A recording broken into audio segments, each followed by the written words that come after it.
So when it comes to agility, especially in internal audit, we are starting to see a shift from a methodology focus, so here's the steps, follow the steps, to more of a mindset. Hello, everybody. Welcome to another episode of the Audit Podcast. I'm your host, Trent Russell, and today, backed by popular demand and multiple requests, Clarissa Lucas. Clarissa is the author of Beyond Agile Auditing, in my opinion, the go-to book for all things audit and agility. You may have seen her at various conferences, webinars, podcasts. So relative to auditing with agility, we talk about, is that a mindset thing or is it a methodology thing? I know a lot of teams that we work with who use auditing with agility.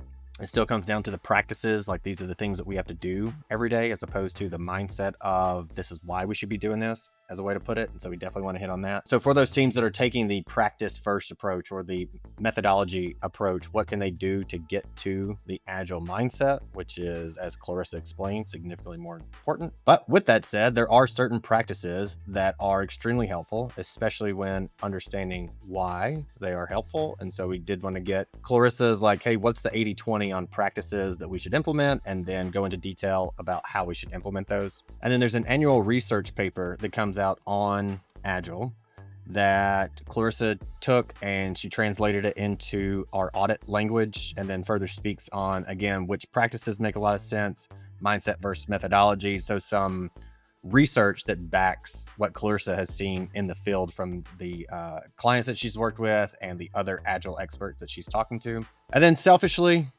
I have a client who is a full-time data analyst, and they can at times get pulled into up to 4 stand-ups a day. And so I don't know how many other people can empathize with that, but I'm sure there's still lessons learned from it. So anyway, again, selfishly, I just wanted some free consulting advice from Clarissa. And so we hit her up on that question. With that said, here we go. So Clarissa, could you give us an example of a prompt that you use maybe for work, and then also one more so like in your personal life? Absolutely. Before I do, I just need to give a quick disclaimer. The views and opinions expressed here are solely my own and do not reflect those of my employer. So now that we have the formalities out of the way, let's Perfect. have some fun. Hmm. The professional My favorite professional prompt or use case, I'll say, because I'm still refining my prompting skills, as I'm sure a lot of people are. So I haven't really figured that out 100%, still refining it. But my favorite use case so far has been using Gen AI to help me prepare for professional speaking engagements, both in my outside business, just as an agility thought leader and speaker, as well as in a corporate role that I hold. So I use it to create training materials, specifically use case studies. I think case studies really help bring material to life for people, make it really relatable. So I'll just throw some prompts into some Gen AI and ask it to create a case study. I give it some context, as like it's an internal audit shop at a financial services organization or a manufacturing organization or whatever that intended audience is going to be. Give it some details with the problem that the people in the case study are trying to solve through, and have it build a case study. It usually takes some refining. Like I said, I'm working on my prompt engineering skills, but it'll take some refining, and then I get the case study to where I'm satisfied with it. I don't stop there though, because you and I caught up offline and trying to think about, like, what can we delegate to Gen AI that we just don't have the capacity for. So not only is it helpful to create the case study, but I also have it create the answer guide. Nice. So as I'm facilitating these discussions and workshops and things like that, I like to have, for myself, or if I'm delegating this to others on a team, here's the key points that we want people to cover when they discuss this. So, um, thank you, Gen AI. Yes, I'm a thank you and a please person. I know that's kind of a highly debated topic, but I'm a thank you for that. Now, can you please create an answer guide for the facilitator, highlighting the key takeaways and responses to the questions within the case study? So Um, that's a very common use case for me. on the prompting front, now that you likely have enough examples to do that, that's still probably one of the best ways to better prompt, is to give it the examples and go like, here's all the examples, even not just the content, but even the way you want it formatted, all that kind of good stuff. So examples help. And then depending on how long you have basically to sit there and let it think on itself, or I'm going to put think in air quotes because it's definitely not thinking. When it's done, or at the end of your prompt, say, okay, now check your work 10 different times or 200 different times or whatever it is. And it takes longer for it to give you the answer, but it just kind of goes over itself and loops multiple times. So I found that to be helpful. I love that, thank you. Something well, before I move to the personal, sorry, I kinda have an ask, and I don't know, if you have, the answer to this or, if the listeners will have an answer to this, but I wanna kinda take that professional use case one step further. Um, I would love to be able to use AI to create animated videos for those training sessions or for my website or things like that, just to kinda take those case studies, and it'll say, like, "Jan did this, and then they talked to Steve," and I would just love, like, even stick figures animated, with kind of the voiceover and things like that. But I know there's a lot of tools out there that say that they can do that, but none of the free versions do. And before I invest in something, I'd love recommendations. So, question out there for listeners: if there's any recommendations that you have, you've done this before, you've created super simple videos using Gen AI. Which tool or tools would you recommend and why is kind of my ask of listeners.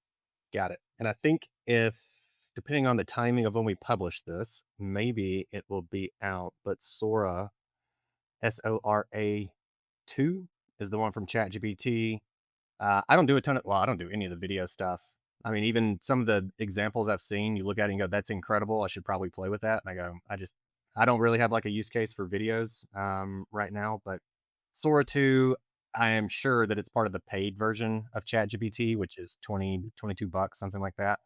Um, but I've seen some really cool stuff with that one so far. And the reason I say, depending on the date of publishing, right now it's invite only to get access to it, but eventually they'll roll it out to everybody. So Excellent. Well, I will probably have this need for a long time, so it's okay if it's not immediately, available to me, so I appreciate that. got it. All right. Personal. These are the more fun Personal. ones. The professional stuff's like, yeah, that's great. No offense. I mean, everybody has Oh, I get theirs. That's excited great. about them, but The yeah, I know the Yeah. personal, Oh, and here's a vulnerable moment for me is this is probably embarrassing, but it's real life, math homework, okay. and I'm not talking my own, I'm talking about my middle schoolers. Um, my son comes home from school with math homework, and he's in middle school, so I should be able to explain these concepts. Spoiler alert, I was a math major in undergrad.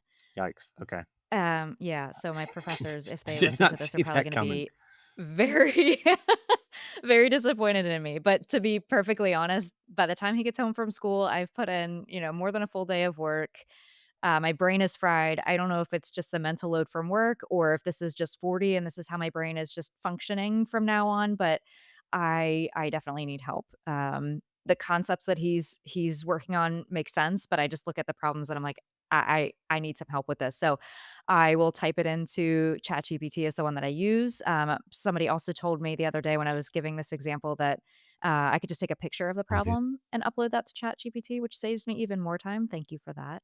And then I just ask it, "Can you please solve this?" and give me step-by-step instructions on how to solve it. So, it helps me kinda prompt my son on, like, "Okay, what about, what does this number tell you?" or something like that so Yeah. that he can actually know how to figure it out, but, oh my gosh, that's been a lifesaver. Well, I know So, you're not alone. embarrassing, but Well, very useful. I know the CAE and listener of the show, so I don't know if he's going to hear this, but he had the exact same use case, and it was so the first version of ChatGPT was not good at math, so you couldn't really do that, and that's kind of where we started talking about the different models and things. But certainly now, as you very well know, that is possible. Yeah, did not see the former math major needing help with um, middle school math homework. It's a thing. It's like those unused skills. You learn something, but if you don't use it on a regular basis, you lose it. It's been a long time since I've been an undergrad, so yeah, I've lost a lot of those skills. That's a good point. We had it today. So we have this roundtable of audit analytics managers and folks like that, and we were talking about upskilling and all this kind of stuff, and made the point that regardless of the program that you put together to like upskill the team, they have to stay in the tool pretty consistently because if they don't use it, they will lose it. So anyway, that's very top of mind. It seemed like everybody on the call had some kind of feedback on upskilling because I think literally everybody, well, to some degree, everybody has to train to get better at something. But usually we hear about it in the DA context. So, okay.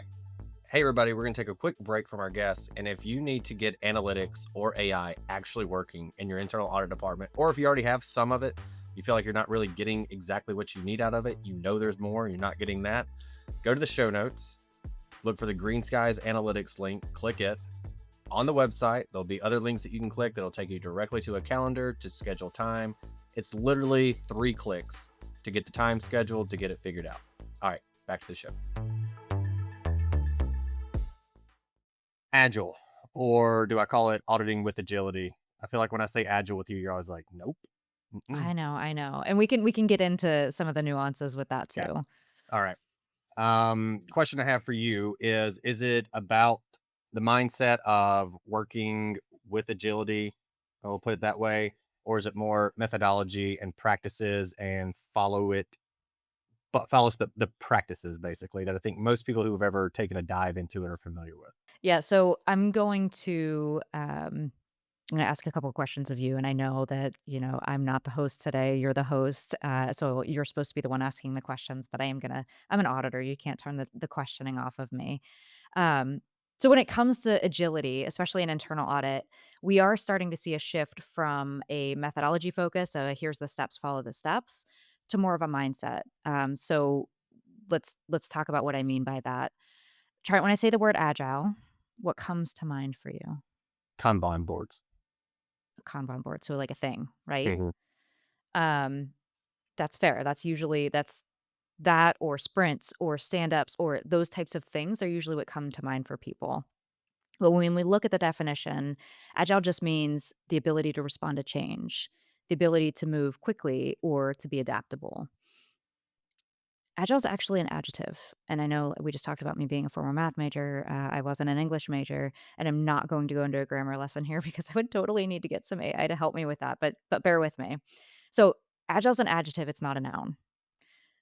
So because it's an adjective, it's not a thing. Like a noun is a person, a place, or a thing. It's not that. It describes a thing. In the context of auditing, it just describes how we audit. So, but why do we think Kanban board? Why do we think about the things? Because back in 2017, I'll say, give or take a year or two either way, but 2017 is really when Agile was presented to us as auditors. And it was really presented to us like a noun, a thing, a methodology.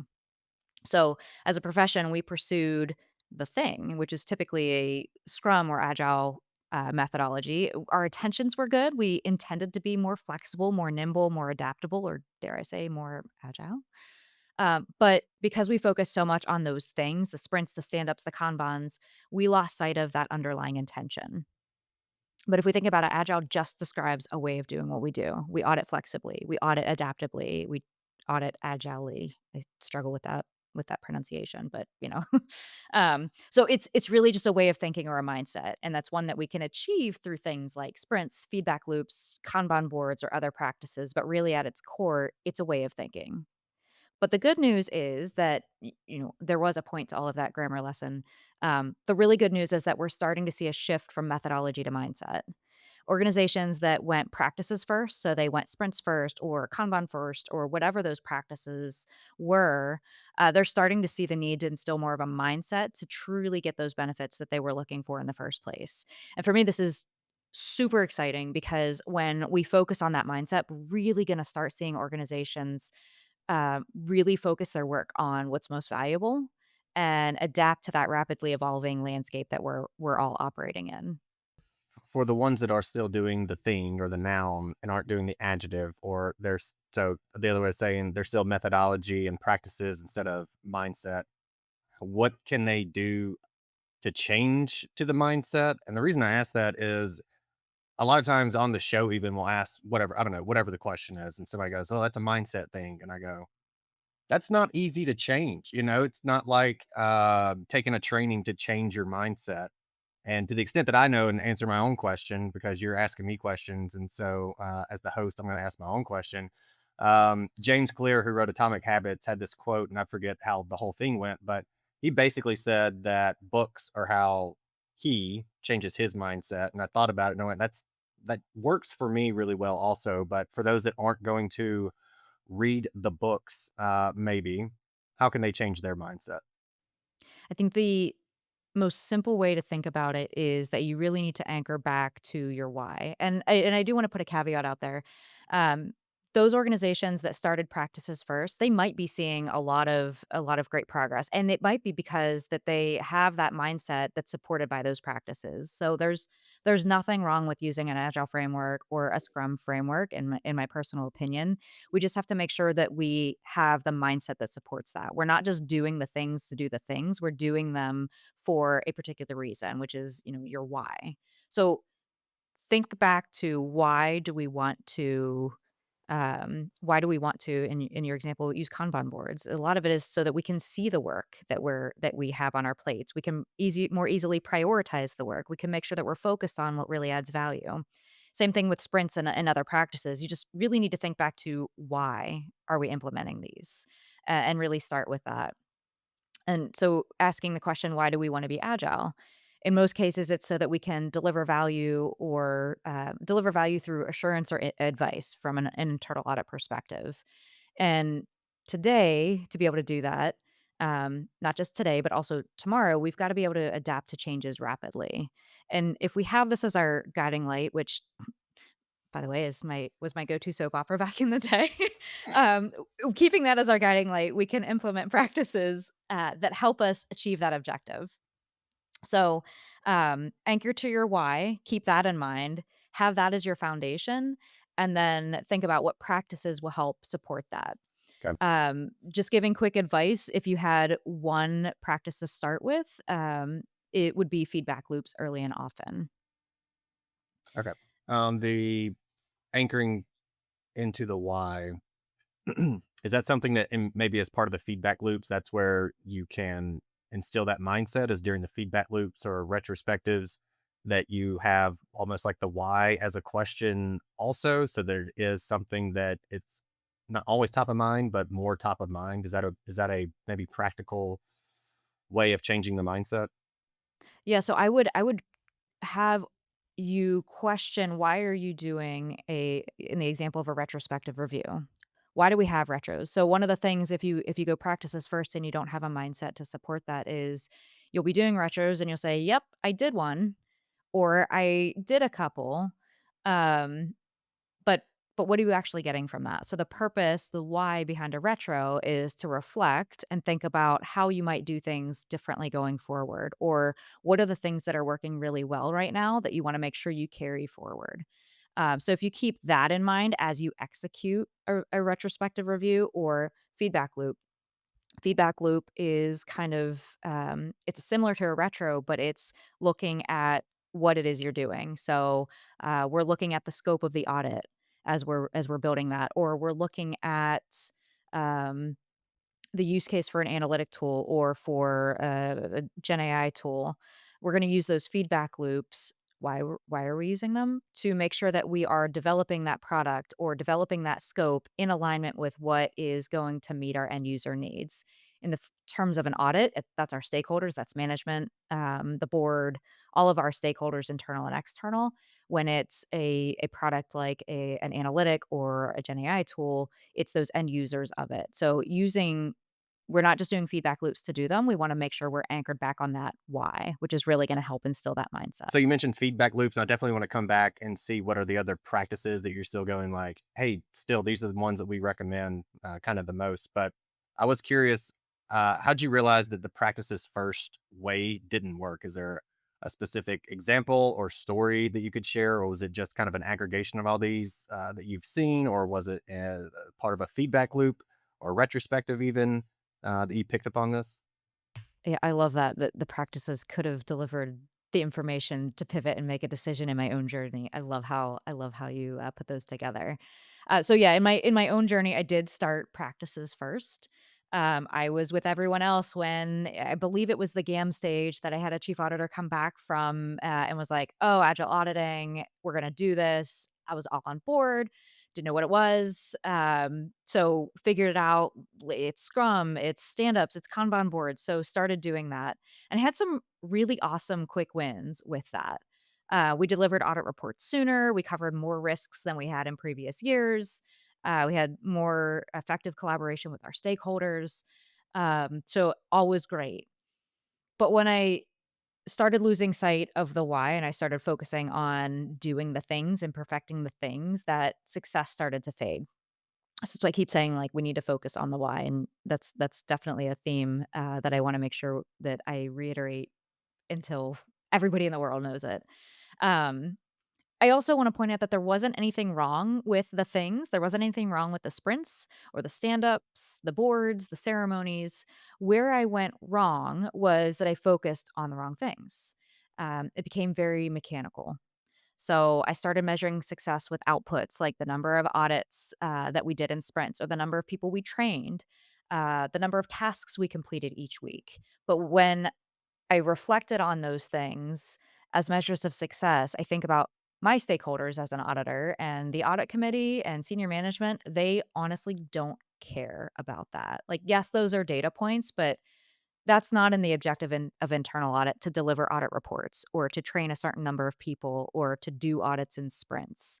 My stakeholders weren't going to reach out to me and ask for my advice because I achieved those things. So that was really my aha moment, or one of, I feel like I had a lot of them in the process, but that was a key one for me. So after that, I really started anchoring back to the why and measuring progress in terms of that. So instead of measuring the things, it's let's measure progress in terms of the why. And then with that, more sustainable success followed. Okay. The follow up to that, then I know when we've used it with clients before, we could see like the burn down rate. So we could see we have this, I think we started with 3 week sprints. And then inevitably the first 2 weeks is like nothing got done. And then the last week, you just see like everything start to like, get done. And so we changed that and went, well, let's do, it wasn't 5 days, it was like 7 work business days or something like that. Cause I think they felt the pressure a little bit more to go like, okay, this is a tighter timeline. So are there some data points or KPIs or anything to that point that you found that and let's just say one, if there's one that you could recommend, what would that be? I feel like measuring the why can be difficult. So there's a couple things I wanna pull the thread on there. The first one is, and you might have to remind me of the question about the KPI because I got distracted by this, is a lot of times when we see that the work is kinda snowballing at the end or you're not seeing progress, and then you all of a sudden see a lot of progress. Um, it'd be a great time to perform a retrospective review and find out why, what's driving that, what can be done differently to avoid that. And one of the practices, so pivoting to another practice that can help with that is limiting your work in progress and breaking your work down into more granular tasks. So, if you think about a typical audit, you've got X number of controls that you're testing, and it may take. It's hard to estimate. Of course, we all come up with estimates. It's going to take 30 hours to test this control. But if you break it down into how much will it take to do a walkthrough of the control, you you usually have to walk through to understand the control. You evaluate the design of the control. You get your population for your operating effectiveness test. You test some of those, review the results. If you can break down that control or task, so I'm just using control as an example, but you can use this with any type of task. If you can break it down into more granular subtasks, then you'll start to see more progress and you'll be able to start to see where you as a leader need to jump in and help. So you might say, and if you think about it from, if you're responsible for reviewing work, it's pretty challenging when you get all of the work papers at the end of the audit to review. That's a lot of work at once. It's a lot of pressure. And when the reviewer reviews work, sometimes that's where you identify more issues. So you want to be able to spread that out and do that earlier in the process. So breaking down either the control or whatever the big task is, and have people turn their work in a more granular fashion, gets it through those reviews sooner, and also prevents some of that landslide at the end. So I know that was a bit of a tangent, but I really wanted to pull on that thread because what you just described is not uncommon with audit teams, and that's something that I would definitely recommend is, uh, making the work more granular, and I mentioned something called limiting work in progress, so that means I don't have this whole control in progress. I have the DEI or the design of operating effectiveness that is in process, and I get that to a point where I'm either done with it or I have a question out to a stakeholder, and then I put it down, and then I'm gonna go to another task, and that could be a different design effectiveness test. So I'm going to do that. And so that prevents me from having to switch back and forth. We know that we lose a lot of our brain power and mental capacity when we're switching and multitasking and everything. So it helps reduce that mental load, but also helps get things through sooner. Yeah. I know in the book also you talk about context switching, I believe. Mm-hmm. Yeah. I've Mm-hmm. always been a big fan of that just from the even um replying to emails. I try to Oh my block gosh, off just, yes. the hour and just knock out emails and then be done with that. So, um, anyway, I'm a huge fan of that also. The idea of batching things together and so there's not as much context switching. That's why as soon as I would get any new laptop or whatever, work at a new organization, immediately I turned off email notifications because as soon as I saw Ugh, that I email love that. notification, things just went to hell. So, okay. Even if you don't click on it, you're distracted by it, Yeah. right? And you're automatically thinking about that as opposed to whatever it was that I was trying to do in the first place. As far as a KPI, it's gonna be and this is probably the not the answer that everyone was looking for. I wish it was a real quick answer, but think about your why. If it's, "I want to be able to make sure that I'm focused on work that matters to the organization or covering the risks that matter to the organization," make sure you're measuring that. So it could be how much time do we spend on the top risks? How many lower risks did we cut out?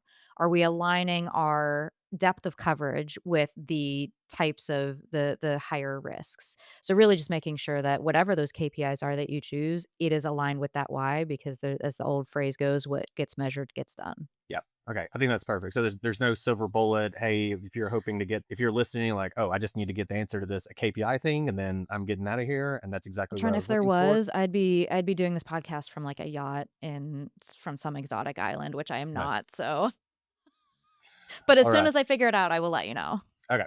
Well, I know people are curious to know those practices that you are sticking with. So you mentioned feedback. What are some of the other ones that you feel like people should maybe go like these are the ones if you're gonna focus, maybe not focus on practices, but if you're gonna implement some of this is a good place to start. Yeah, so I'm gonna double down on feedback loops, and I can explain a little bit more about what I mean by that because no matter where you look or Google, you might get some different definitions. So, um, and what a feedback loop is essentially a way of gathering information or feedback, considering that information, and then adapting as you see fit. So, um, it's a very general definition, but I love it because you can apply it in probably any situation. I would say all situations, but I don't wanna be held to that because somebody will come up with a counter example, but if you think about the applicability of it, audit scoping, refining your audit results, building content, project management, building an AI product, performance management, like, I could go on and on, but there are so many different use cases regardless of whether you're in auditing or you're not in auditing, regardless of whether you are the chief audit executive or an intern or anywhere in between. And I know that's one of the glory pieces of your listener base is this is applicable to anyone. And so Mhm. feedback loops are really what I would double down on. So let me paint a little bit of a picture. If you're building, let's say, an analytic or an AI product, you're not going to just get the request, go back to your desk, build the whole thing, and then send it to the end user. Um, we've probably all done that at one point in our careers, or something like that. And what happens is we deliver something. We might get super lucky and deliver something that actually meets the user's needs, but more likely what's gonna happen is we're delivering something that doesn't meet their needs, and we've invested all sorts of time into creating that. So, where feedback loops come in is you're going to solicit feedback, consider that feedback, and then use that information to either change course or double down on your course as you build it. So you might start with like a sketch, and literally I've got sketches in my notebook, not an artist, but they're pretty hilarious. But like, this is what I was picturing. Is this what you had in mind? We've used this when building data visualizations. I've used it when creating slide decks for stakeholders. Like, is this what you had in mind? Getting that feedback and either saying like, "Yep, that's exactly what it was," so I can go forward, or "No, totally off base. I was actually picturing something like this." You get that feedback, you adjust, and then you go to whatever the next iteration is. So maybe then it's a modified sketch or a prototype or, whatever that draft is. Keep iterating with those feedback loops, so by the time you get to that end result that you deliver to your end users, it's usable, it meets their needs, it meets their vision, and so really you might be thinking that's a lot more time. It's really not that much time that you're investing, but you're investing it up front rather Yeah. than at the end and having to start over again. Might feel like it up front. Yep. But then as you do it more and more, you'll realize, oh, we're just correcting mistakes basically before they happen. Absolutely. So you're going to invest the time, so you might as well at least get some checks built in, and it doesn't take long to ask for that feedback either. It's not like it's a 3-hour session, especially when you have them incrementally. Like, literally sketch on a napkin, "Trent, does this picture kinda look like what you were looking for as far as how to visualize the data?" "Yep." "Okay, great." Like, that was super quick. Yeah. So it's not a feedback loop isn't this big thing that you have to do. It's very simple, and it's very rewarding. Feedback loops. What else we got? I'll go with the, breaking down your work into smaller batches. So Okay. I know you talked about you've got your time that you set aside to go through emails. We sometimes can't always set aside a lot of time to do things. So as long as we can, batch those batch that time and focus on certain things during that period of time, that's very helpful to reduce the context switching. So really break down your tasks into not so granular that it's like click here, click there. It's got to be meaningful subtasks, but breaking it down into a way that reduces the amount of context switching allows you to focus mentally on that, and reduce the mental load and produce quality work that's packageable and usable by somebody else. All right. So maybe outside of this podcast, we've also had you on previously. So if people are interested, be sure to check that out. Obviously, we have the book, Auditing with Agility. So that's a really good resource. But what about other resources that you feel like people should look into or that you could share? Yeah, so I'm really excited because I know I've been pushing for a lot of these things for the past few years. So what's really exciting is when you get momentum outside of your own personal experiences. So there's an organization called the Agile Business Consortium that they're focused on business agility. Okay. So while I talk about agility and internal audit, a lot of the things that I talk about are applicable regardless of whether you're an audit or in life in general or a different part of business. So I like the work that they published recently. It was their annual insights report, and so the themes that were published in that report, and we can put a link to that. I can get you a link to include in the show notes.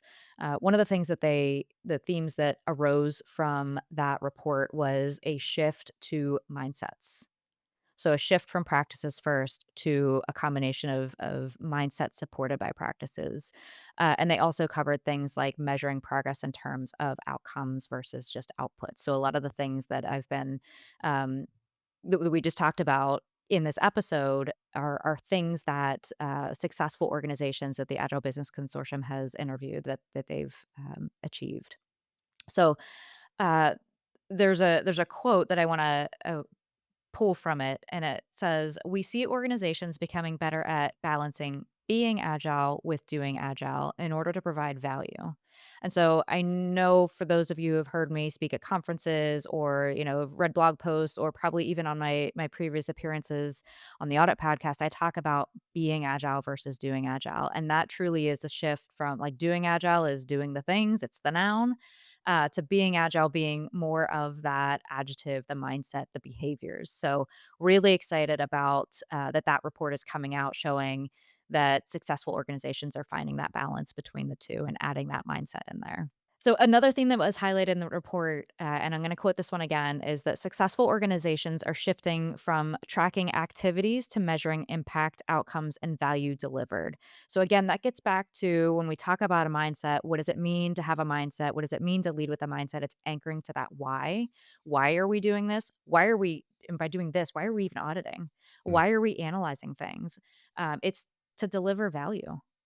It's to achieve those outcomes. So again, it's just really refreshing and validating yeah. the things that I've been talking about and the things that I covered in my book from 2023 are now starting to gain a lot of momentum even outside of auditing, in addition to auditing. So just really cool to see beyond just my own experiences, beyond just my own circle of influence, that other people are coming to these same realizations and they're starting to gain traction with them. So I'd recommend if it's something you're interested in, checking out that resource from the Agile Business Consortium. Okay, and this is an annual report. So if we sign up, like I love signing up for newsletters. I send all my newsletters to one inbox. So context switching, I just scroll through those and go, "Yep, I'll read this one today. Nope, don't care about that one." And so anyway, I'm going to sign up for it. But so this is an annual report that comes out. So every year I could check this out and kind of see the trends of what's going on.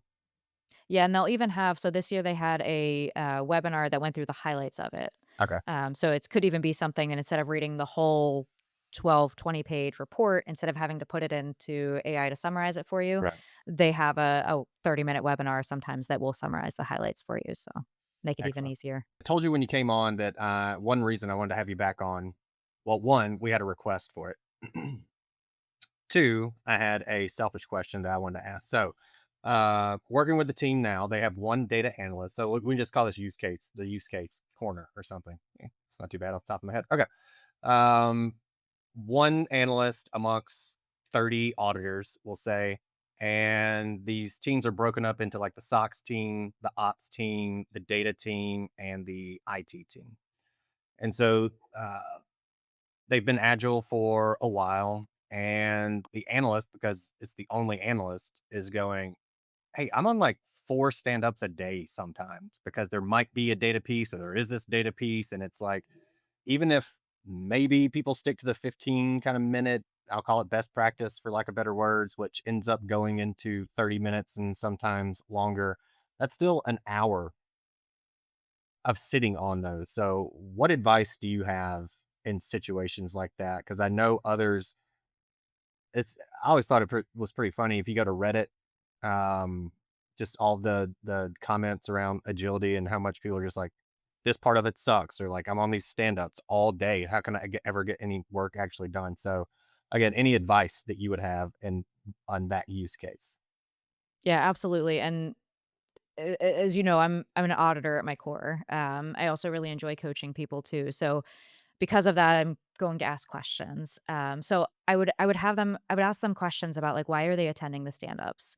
What are the objectives of those stand-ups? You mentioned, like, they're supposed to be best practice 15 minutes, but they end up not being, 15 minutes. That's likely because they've turned from a stand-up to just a daily meeting. So questioning those and challenging those, finding out what value do those meetings bring to the individual and what value does that individual bring to them. Are they truly stand-ups or are they just meetings? There is a difference. If we think about what and from there I would be able to give some advice. But so if we think about the purpose of a stand-up, it's usually so that the auditor in charge or the lead auditor, whatever the role is, knows what the status of everything. Not just these are in progress, but yesterday I accomplished this, today I'm gonna focus on that, so they can help them prioritize, like, "Oh, okay, well, you're gonna focus on that, but really what we need to get done is this, so I'd ask you to switch and reprioritize that." So, like, that is, at a super high level, the objective of a stand-up. So, we're gonna get back to this theme of anchoring back to the why. So why are they attending these? If the why isn't clear to them, then they need to get that clear. And if there's not a clear value proposition, um, I'd question, do they even need to attend them? And I know you're like, oh, Clarissa, you're the agility, the self-proclaimed agility queen. Like, why are you saying don't attend these meetings? Something that personally I've been trying to do more is challenge what value am I adding in a meeting? What value am I getting from a meeting? And do I actually need to be there?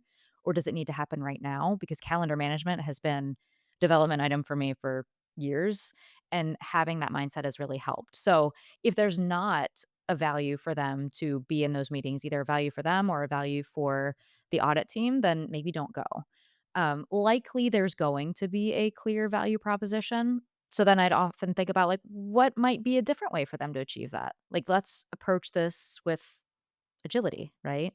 If we get stuck in the things, we're having the stand-ups to have the stand-ups, right? But if we think about the why, we're having the stand-ups so that those lead auditors or auditors in charge have an idea of what the data analyst is working on, what they've accomplished, and to help resolve any conflicts. So maybe in that instance, and this is applicable to the data analyst or any other shared service within internal audit where you're going to be on a lot of different audits, maybe that makes sense to have the that data analyst meet with their just one 15-minute stand up with their auditors in charge and talk to them about here's what's on my plate, here's what I've accomplished, here's what I want to prioritize for the day. And that also helps them think about, all right, I've got these things that I'm supposed to prioritize today. One of them's got to give. We're all in a room. Let's figure out what I should focus on. So I know that's kind of there's not specific advice as to like only attend one or do this, but always look for that option C. So figure out what your why is, what the value proposition is, and then try to find that win-win. There's usually, we're presented with options A and B. My team laughs at me because I always look for what's option C, D, and maybe even E. Another fantastic one. Thank you so much for coming back on. I know you have a ton going on. And like I said, there was specific requests for, can Clarissa come back on? Like, we're going agile. And I even said, yep, that's cool. Send me whatever questions you have. And we'll just, so thank you to the audience also, because most of these came from them. And I just passed them along. So thank you to the audience for that. And then Clarissa, thank you for absolutely crushing it. With that said, I'm going to give the mic to you. You can close this out. Awesome. I just want to remind everyone, focus on your why. If you take nothing from this, focus on your why. Practices will follow. And then kind of the other thing that I'd recommend is look for that third option. So it's part of decision making, how to make better decisions.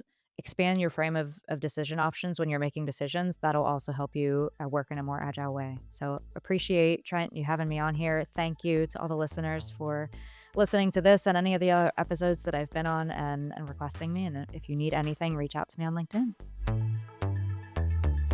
Hey everyone, thank you very much for listening to this episode of the Audit Podcast. Whatever platform you're listening on right now, I'm sure there's a subscribe button somewhere, so please hit the subscribe button there. If you're listening through iTunes or Spotify, feel free to go give us that 5-star rating. It only took me about 16 seconds to give myself a 5-star review, and it really helps to get future guests to come on the show, so we'd really appreciate that. Lastly, be sure to check out the show notes and follow us on all our social media channels on Instagram, on LinkedIn, and on TikTok. Also, if interested, please sign up for our weekly newsletter from the Audit Podcast. Thank you all. Have a great one.